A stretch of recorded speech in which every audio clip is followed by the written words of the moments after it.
I have 2 degrees in anthropology. I wear a fedora when I travel, and I travel a lot. I've pretty much based my life on Indiana Jones. On a recent trip to Africa, I had some free time, so I thought I'd look for the Ark of the Covenant. Yeah, the Ark of the Covenant, the chest the Hebrews used to carry around the 10 Commandments. What do you mean, Ten Commandments? You're talking about the 10 Commandments? Yes, the actual 10 Commandments, the original stone tablets that Moses brought down out of Mount Horeb and smashed, if you believe in that sort of thing. I don't really believe in that sort of thing, but it's worth a look. There's a church in Axum, Ethiopia, near the border with Eritrea, that's supposed to be the final resting spot of the Ark. So, just like Indiana Jones, I tighten my fedora and hop into a propeller plane.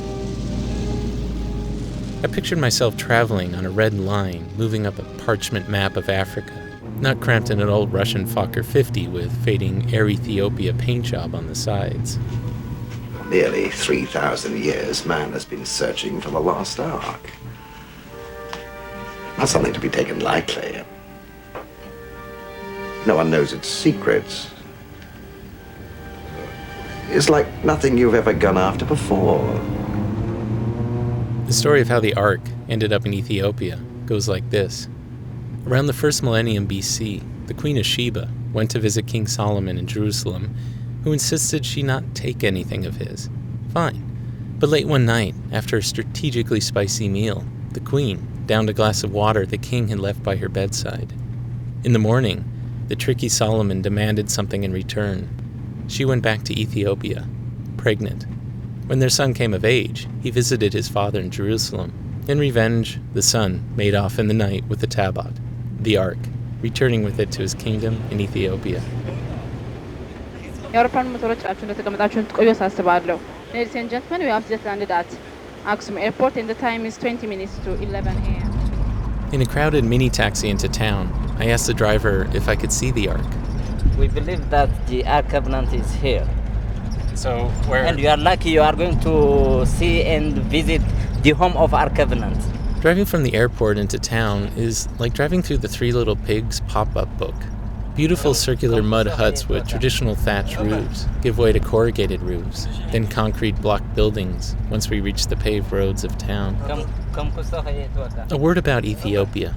It's poor, really poor. Figures are rough, but it's said that 7 million people are directly dependent on food aid. That if aid were to stop, 7 million people, that's 1/10 of the population, would starve to death.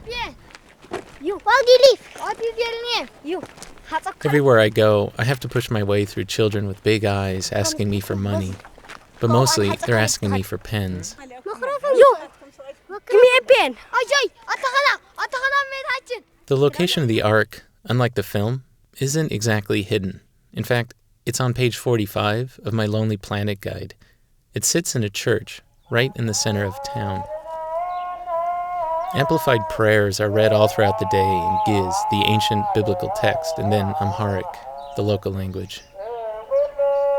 I take a tour when I get there. This is my guide, John. Okay.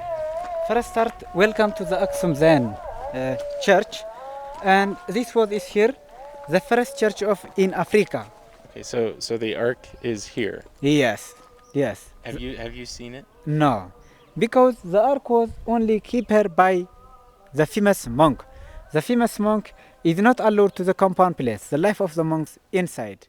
Just like in the film, the danger of looking at the Ark is instant oblivion. To look upon the tabot is to look into the eyes of God, something no mortal can handle. That's why it's guarded by a monk, the only person who can see it. He spends his life, his whole life, in the same room where it's kept. While my guide's explaining all this, a monk floats by, as if on rollerblades. Here, now is very lucky, visitor of the Ark of the Covenant, a monk. Very lucky, Now is to the toilet.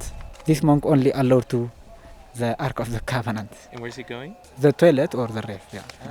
So the monk still has to pee. In Raiders of the Lost Ark, if you remember, Indiana Jones is always just ahead of the Germans who are doing the major digging. Near the church where the Ark is kept is a perfect giant square being dug by a German archaeologist. Professor Dr. Helmut Ziegert. They won't let him dig too close to the Ark because he's showing, scientifically, that some of the church's teachings aren't quite right. So what do you think is more important, the science or the belief? No, for me it's the science, and for them the belief. It's just normal. I asked him if he believes in the Ark, in what everyone around us has placed their faith in. No, before I have real facts, I don't believe. So, nothing. There are discrepancies in the story of the Ark. For example, the Queen of Sheba is believed to have lived 1,000 years before the time of Solomon, so she could not have visited Jerusalem and had his child. The child could not thus have returned to swipe the Ark from the Holy Land and bring it back to Ethiopia. Indeed, there is something that troubles me. What is it? The Ark.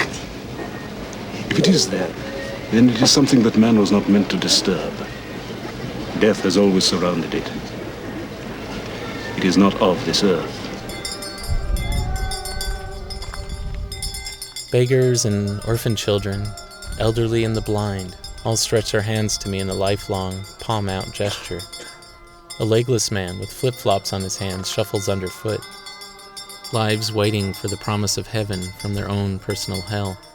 Given the chance, all the sufferers orbiting the church would probably cash in the only thing they do have, belief and hope, for the chance to see God. Belief that God exists, and hope that, as promised, the next life is better than this one. After a few days sitting outside the church, I realized that I'll never be allowed to see the Ark, to see if there is a God. I would like proof that God exists, but that might lead to proof that God doesn't exist, and I think that's what I fear most. I try to ignore the flies tickling my face with the same abandon as everyone around me. Some kids, like walking corpses, too tired with malaria and the cruel shock of being alive, don't swat the flies away, allowing them to crawl up their nose, even on their open eyeballs that stare at me, the foreigner. Give me pen. I fear I may have become numb. I capture cold, enlargeable, but always two-dimensional images on my camera. I record sounds of children who have nothing more than rags and hunger. I write down these thoughts as children beg me for pen, Mr. You pen. Give me a pen. While scribbling these words in a notebook, my pen breaks. Hello, give me pen. Ink bleeds down the page like blood. I close it and silently start to cry. The tear I'd been holding back all week chases a fly off my cheek. What's their name? There's no one I can ask for a pen. Mr. Pen. You? Give me a pen. Through the blur, I see children watching me. They're smiling. Give me a pen. Why? Why do they keep smiling? Yes. Yes. Is this the Ark? Give me a pen.